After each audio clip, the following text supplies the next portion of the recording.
Le dossier a été plaidé hier jusqu'à tard, nous sommes revenus aujourd'hui, où d'autres parties qui n'avaient pas été directement jointes par l'huissier sont rentrées dans la procédure et ont demandé à faire leurs observations. Il faut avouer que sur la vingtaine de personnes qui avaient été citées à comparaître devant le juge, il y avait très peu qui avaient reçu directement l'assignation de l'huissier, de sorte que il n'était même pas ou elle n'était même pas au courant qu'il y a une procédure comme ça qui était en cours.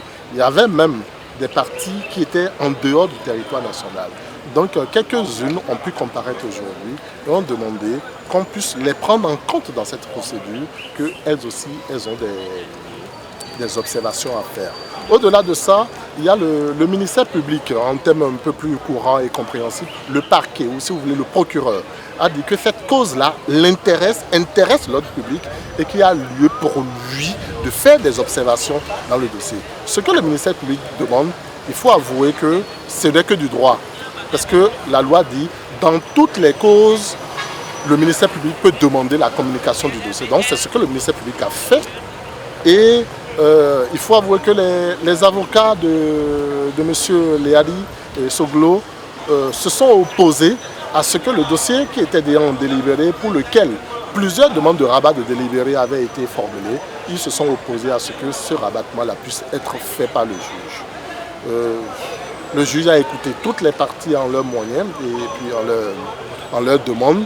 Et la dernière demande qui a été formulée par les avocats de M. Léali et Soglo, c'était de faire dire au juge que s'il devait renvoyer le dossier à une autre date ou bien à une autre heure, de bien vouloir prendre une décision avant d'y droit pour dire que tous les actes qui seront posés lors de ce congrès-là leur seraient inopposables.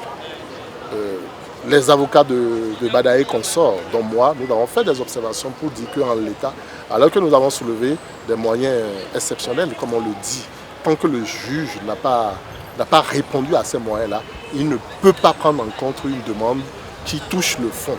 Donc c'est ce que nous avons demandé au juge. Les juges, après concertation, ils ont fini par renvoyer le dossier à mardi, 15 h, et se sont prononcés sur la demande d'inopposabilité qui a été formulée par les avocats de Léali Soglo en disant qu'en l'état, qu'ils ne peuvent pas se prononcer sur cette demande-là. Donc cela voudrait dire que la cause n'est pas terminée. Nous revenons mardi pour continuer de débattre de cette question qui a été soumise au juge. Le juge, en renvoyant le dossier, pas de décision avant dire droit, au ministère public pour ses observations, a tranché la demande qui a été formulée tendant à l'inopposabilité des actes pris au cours du congrès à Abomey. Et répondant à la question, le juge a décidé que ces actes-là, qu'il n'y avait pas lieu d'en ordonner l'inopposabilité. Donc, les actes pris pendant le congrès à Abomey seront opposables à tout le monde et seront valables et valides. Nous avons confiance à la justice, nous attendons que la justice fasse son travail. Nous sommes dans nos bons droits que nous défendons et nous attendons que la justice se prononce. La justice a renvoyé au 27 juin pour communication au ministère public. Nous attendons le 27 juin pour continuer. En l'état, vous pensez que les décisions d'Abomey seront exécutables? Je ne peux pas préjuger, je ne sais pas s'il y a décision à Abomey, s'il y a quelque chose à... Puisqu'il y a congrès à Abomey. Bon, on avisera, il n'y a pas de problème.